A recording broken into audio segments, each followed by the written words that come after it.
Hi hello welcome back to my channel. It's me Sangeetha. ഇന്ന് നല്ലൊരു വഴുതനങ്ങക്കറിയുടെ recipe ആയിട്ടാണ് വന്നിരിക്കുന്നത്.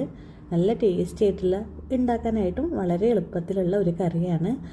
മീനൊന്നും ഇല്ലാത്ത ദിവസം നമുക്ക് ഈ ഒരു കറി വെച്ചാൽ മതി. വയറും മനസ്സും നിറഞ്ഞ് നമുക്ക് ചോറുണ്ണാനായിട്ട് പറ്റും.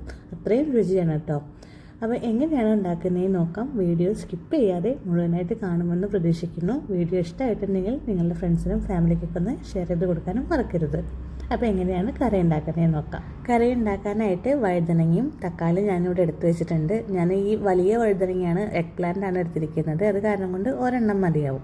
പിന്നെ ഒരു മീഡിയം സൈസ്ഡ് തക്കാളി, നല്ല പഴുത്ത തക്കാളിയാണ്. അപ്പോൾ ആദ്യം നമുക്ക് ഈ വഴുതനങ്ങ അരിഞ്ഞെടുക്കണം. അപ്പോൾ നീളത്തിൽ വലിയ കഷ്ണങ്ങളായിട്ടാണ് ഞാൻ അരിഞ്ഞെടുക്കുന്നത് കേട്ടോ. ഇപ്പോൾ ചെറിയ വഴുതനങ്ങയാണ് നിങ്ങളുടെ കയ്യിലുള്ളതെങ്കിൽ ഒരു 3-4 എണ്ണമൊക്കെ നിങ്ങൾക്ക് യൂസ് ചെയ്യാൻ പറ്റും. പിന്നെ ഏത് ഷേപ്പിൽ വേണമെങ്കിലും അരിഞ്ഞെടുക്കാം. ഞാൻ ഇതുപോലെ നീളത്തിലാണ് അരിഞ്ഞെടുത്തതെന്ന് മാത്രം. അപ്പോൾ എല്ലാതും അതുപോലെ തന്നെ അരിഞ്ഞെടുത്ത് നമുക്ക് ഉപ്പും മഞ്ഞളും ഇട്ടിട്ടുള്ള വെള്ളത്തിലൊന്ന് മുക്കി വെക്കണം. എന്തിനാണെന്ന് വെച്ചിട്ടുണ്ടെങ്കിൽ ഈ വഴുതനങ്ങയ്ക്ക് ഒരു കറി ഉണ്ടാവുമല്ലോ, അപ്പോൾ അത് പോയി കിട്ടാൻ വേണ്ടിയിട്ടാണ് ഇങ്ങനെ വെള്ളത്തിൽ ഇട്ട് വയ്ക്കുന്നത്. പിന്നെ നമുക്ക് തക്കാളിയും ഇതുപോലെ വലിയ കഷ്ണങ്ങളാക്കിയിട്ട് അരിഞ്ഞെടുക്കാം. പിന്നെ പുളിക്കായിട്ട് നമ്മൾ വാളംപുളിയാണ് എടുത്തിരിക്കുന്നത്. ഒരു നെല്ലിക്ക വലുപ്പത്തിലുള്ള പുളി ഞാനിവിടെ വെള്ളത്തിൽ സോക്ക് ചെയ്യാനായിട്ട് വെച്ചിട്ടുണ്ട്. പിന്നെ അരപ്പിനായിട്ട് തേങ്ങ, ഒരു അരമുറി തേങ്ങ നമുക്ക് ചിരകിയെടുക്കാം. ചിരകിയെടുത്ത തേങ്ങ നമുക്ക് ഒരു മിക്സിയുടെ ജാറിലേക്ക് ഇട്ടിട്ട് 2 ടീസ്പൂൺ എരിവുള്ള മുളക് പൊടി ചേർത്ത് കൊടുക്കാം.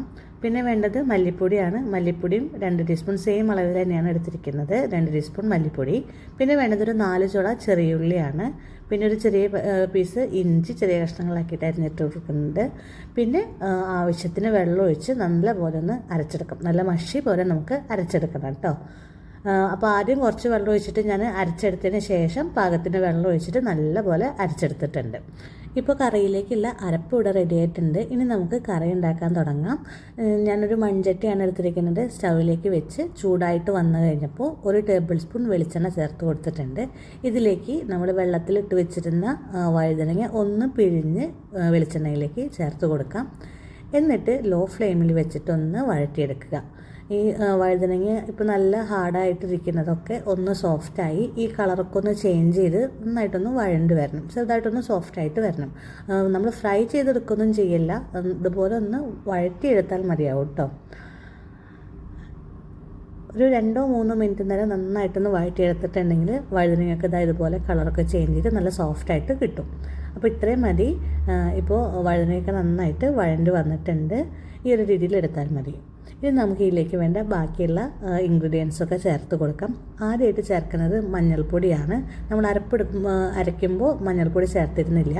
അപ്പോൾ ഈ ഒരു സമയത്ത് നമുക്ക് മഞ്ഞൾപ്പൊടി ചേർത്ത് കൊടുക്കാം. പിന്നെ വേണ്ടത് ആവശ്യത്തിന് വേണ്ട ഉപ്പാണ്. അതും കൂടെ ചേർത്തിട്ടൊന്ന് ജസ്റ്റ് ഒന്ന് മിക്സ് ചെയ്ത് കൊടുക്കുക. ഇനി നമുക്ക് ഇതിലേക്ക് തക്കാളി ചേർത്ത് കൊടുക്കാം. അപ്പോൾ തക്കാളി ഞാനിവിടെ പുളിക്കായിട്ട് നമ്മൾ വേറെ ഓൾറെഡി എടുത്തിട്ടുണ്ട്. ഇത് നല്ല പഴുത്ത തക്കാളി ആയ കാരണം കൊണ്ട് പുളി കുറവായിരിക്കും കേട്ടോ. അപ്പോൾ അത് കാരണം കൊണ്ട് ഞാനിത് മുഴുവനായിട്ട് ഒരു മീഡിയം സൈസ് തക്കാളി മുഴുവനായിട്ട് ചേർത്തിട്ടുണ്ട്. പിന്നെ നമ്മൾ പിഴിഞ്ഞ് വെച്ചിരിക്കുന്ന പുളി വെള്ളത്തോട് കൂടി ചേർത്ത് കൊടുക്കുക. പിന്നെ ഒരു 3 പച്ചമുളക് നെടുകെ കീറിയിടും. പിന്നെ വേണ്ടത് കറിവേപ്പിലയാണ്. ഒരു തണ്ട് കറിവേപ്പില ഉരിഞ്ഞ് ഇട്ട് കൊടുക്കാം.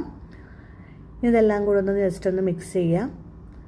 ചെറുതായിട്ട് എല്ലാതൊന്നും നന്നായിട്ടൊന്ന് മിക്സ് ചെയ്തതിന് ശേഷം നമ്മൾ അരച്ച് വെച്ചിരിക്കുന്ന അരപ്പുണ്ടല്ലോ, തേങ്ങ അരപ്പ്, അത് നമുക്കിനി ഇതിലേക്ക് ചേർത്ത് കൊടുക്കാം. തേങ്ങ അരപ്പ് മുഴുവനായിട്ടും ചേർത്ത് കൊടുക്കുക. അപ്പോൾ ഈ മിക്സിയുടെ ജാറിൽ കുറച്ചൊക്കെ ബാക്കി ഉണ്ടാവും. അപ്പോൾ അതിലേക്ക് ആവശ്യത്തിനുള്ള വെള്ളം ഒഴിച്ച് ഏകദേശം ഒരു 1/2 കപ്പ് വെള്ളം ഞാനതിലേക്ക് ഒഴിച്ചിട്ടുണ്ട്. ഇനി നന്നായിട്ടൊന്ന് മിക്സ് ചെയ്യുക. അപ്പോൾ ഏകദേശം ഈ ഒരു ചാറ് നമ്മളുടെ കറിക്ക് വേണം. എങ്കിലാണ് കറിയൊക്കെ നന്നായി തിളച്ച് ഒന്ന് വറ്റി വഴുതനങ്ങയൊക്കെ വെന്ത് വരുമ്പോഴേക്കും കറക്റ്റ് പാകത്തിനുള്ള ചാറ് നമുക്ക് കിട്ടുള്ളൂ കേട്ടോ. അപ്പോൾ കുറച്ച് ലൂസിലായിട്ടാണ് ഞാൻ എടുത്തിരിക്കുന്നത്. അപ്പോൾ കുറച്ച് ഉപ്പ് കുറവുണ്ടായിരുന്നു. അപ്പോൾ ഞാൻ വീണ്ടും ഉപ്പ് ചേർത്തിട്ടുണ്ട്. ഇനി നമുക്ക് ഒരു മീഡിയം ടു ഹൈ ഫ്ലെയിമിൽ വെച്ചിട്ട് നന്നായിട്ടൊന്ന് കറി ഒന്ന് തിളച്ച് വരട്ടെ. ഈ കറി തിളച്ച് വരുന്നതിൻ്റെ ഇടയിൽ പിന്നെ ഇളക്കാനായിട്ടൊന്നും നിൽക്കരുത്. നന്നായിട്ട് തിളച്ച് വരുന്ന വരെ ഇതേപോലെ തന്നെ നമ്മൾ വെക്കുക. അതിൻ്റെ ഇടയിൽ ഇളക്കിയിട്ടുണ്ടെങ്കിൽ തേങ്ങ പിരിഞ്ഞു പോകും കേട്ടോ. അത് കാരണം കൊണ്ടാണ്. അപ്പോൾ ഇത് നന്നായിട്ട് കറി തിളച്ചതിന് ശേഷം നമുക്ക് ഇളക്കി കൊടുക്കാം. നന്നായിട്ടൊന്ന് മിക്സ് ചെയ്യാം. നമ്മളിപ്പോൾ ഇളക്കിയപ്പോൾ അതിൻ്റെ അകത്ത് ഇള ഒന്ന് കുറഞ്ഞിട്ടുണ്ട്. അപ്പോൾ വീണ്ടും നന്നായിട്ടൊന്ന് തിളച്ച് വരട്ടെ കേട്ടോ. അതുവരെ നമുക്കൊന്ന് വെയിറ്റ് ചെയ്യാം. ഇപ്പോൾ ഇതാ നന്നായിട്ട് തിളച്ച് കറിയൊക്കെ നന്നായിട്ട് തിളച്ച് വന്നിട്ടുണ്ട്. ഇനി നമുക്ക് അടച്ച് വെച്ചിട്ട് ഒരു 5 മിനിറ്റ് നേരം വഴുതനങ്ങയൊക്കെ നന്നായിട്ടൊന്ന് വേവിച്ചെടുക്കാം. അപ്പോഴേക്കും ഈ വെള്ളമൊക്കെ ഒന്ന് വറ്റി വഴുതനങ്ങയൊക്കെ നന്നായി വെന്ത് ചാറൊക്കെ ഒന്ന് കുറുകി നന്നായിട്ട് കറി സെറ്റായിട്ട് വരും കേട്ടോ. അപ്പോൾ 5 മിനിറ്റിന് ശേഷം നമുക്ക് തുറന്ന് നോക്കാം. അപ്പോൾ അതാ വഴുതനയൊക്കെ നന്നായിട്ട് വെന്തിട്ടുണ്ട്, ചാറൊക്കെ ഒന്ന് ചെറുതായിട്ടൊന്ന് വറ്റി വന്നിട്ടുണ്ട്. ഇനി നമുക്ക് അടച്ച് വെക്കേണ്ട, ഇനി ഇതേപോലെ തന്നെ തുറന്ന് വെച്ചിട്ടൊരു 2-3 മിനിറ്റ് നേരം കൂടി ഒന്ന് നന്നായിട്ടൊന്ന് കറി ഒന്ന് തിളച്ച് വരട്ടെ കേട്ടോ. അപ്പോഴേക്കും നമ്മളുടെ ഈ തേങ്ങയിൽ നിന്ന് എണ്ണയൊക്കെ ഒന്ന് പിരിഞ്ഞ് ഇങ്ങനെ മേലേക്ക് ആയി വന്ന് നല്ല കറി നല്ല കാണാനായിട്ട് നല്ല ഭംഗിയുണ്ടാവും ആ ഒരു സമയത്ത്. അപ്പോൾ ഉപ്പൊക്കെ കറക്റ്റാണ്, ഞാൻ ഉപ്പ് ചെക്ക് ചെയ്തപ്പോൾ ഉപ്പൊക്കെ കറക്റ്റാണ്, നല്ല ടേസ്റ്റ് ഉണ്ട് കറി. അപ്പോൾ ഇതുപോലെ ഒരു 2 മിനിറ്റ് നേരം ഒന്ന് തിളച്ച് കഴിഞ്ഞിട്ടുണ്ടെങ്കിൽ നമുക്ക് ഫ്ലെയിം ഓഫ് ചെയ്യാം. അപ്പോഴേക്കും നമ്മളുടെ കറിയുടെ മേലെയൊക്കെ എണ്ണയൊക്കെ തെളിഞ്ഞ് ഒന്നിങ്ങനെ നല്ല ഭംഗിയായിട്ട് വരും കേട്ടോ. അപ്പോൾ ഈ ഒരു സമയത്ത് നമുക്ക് കറി ഇറക്കി വയ്ക്കാം. അപ്പോൾ ഞാൻ ഫ്ലെയിം ഓഫ് ചെയ്തിട്ടുണ്ട്, എന്നിട്ട് കറി ഇറക്കി വെച്ചിട്ടുണ്ട്. ഇനി നമുക്ക് ഇതിലേക്ക് താളിച്ചൊഴിക്കാം. അതിനായിട്ട് ഒരു പാൻ വെച്ചിട്ടുണ്ട്, അതിലേക്ക് 1 ടേബിൾ സ്പൂൺ വെളിച്ചെണ്ണ ഒഴിച്ചു കൊടുക്കുന്നുണ്ട്. വെളിച്ചെണ്ണ മെൽട്ടായി ചൂടായിട്ട് വരട്ടെ. വെളിച്ചെണ്ണ ഇവിടെ വിൻ്ററായ കാരണം കൊണ്ടാണ് ഇതുപോലെ ഇങ്ങനെ ഐസ് പോലെ ഇരിക്കുന്നത് കേട്ടോ. അപ്പോൾ വെളിച്ചെണ്ണ ചൂടായി വന്ന് കഴിഞ്ഞിട്ടുണ്ടെങ്കിൽ കടുക് പൊട്ടിക്കാം. 1 ടീസ്പൂൺ കടുകിട്ട് നന്നായിട്ടൊന്ന് പൊട്ടി വരുമ്പോൾ ചെറുതാക്കി അരിഞ്ഞിട്ടുള്ള ചുവന്നുള്ളി, ഒരു 5-6 ചുവന്നുള്ളി വട്ടത്തിൽ ഇതുപോലെ ചെറുതാക്കി സ്ലൈസ് ചെയ്ത് ചേർത്ത് കൊടുക്കാം.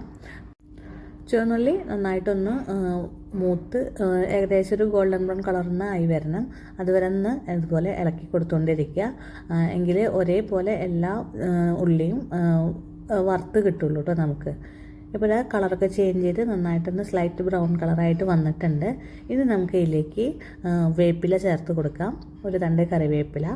പിന്നെ ഫ്ലെയിം ഓഫ് ചെയ്തതിന് ശേഷം കശ്മീരി മുളക് പൊടിയാണ്, എരിവൊന്നുമില്ല, കശ്മീരി മുളക് പൊടിയാണ്, ഒരു 1/2 ടീസ്പൂൺ കശ്മീരി മുളക് പൊടിയും ചേർത്ത് ഫ്ലെയിം ഓഫ് ചെയ്തതിന് ശേഷം മാത്രമേ മുളക് പൊടി ചേർത്ത് കൊടുക്കാൻ പാടുള്ളൂ കേട്ടോ. എന്നിട്ട് നമുക്ക് കറിയിലേക്ക് ഒഴിച്ചു കൊടുക്കാം.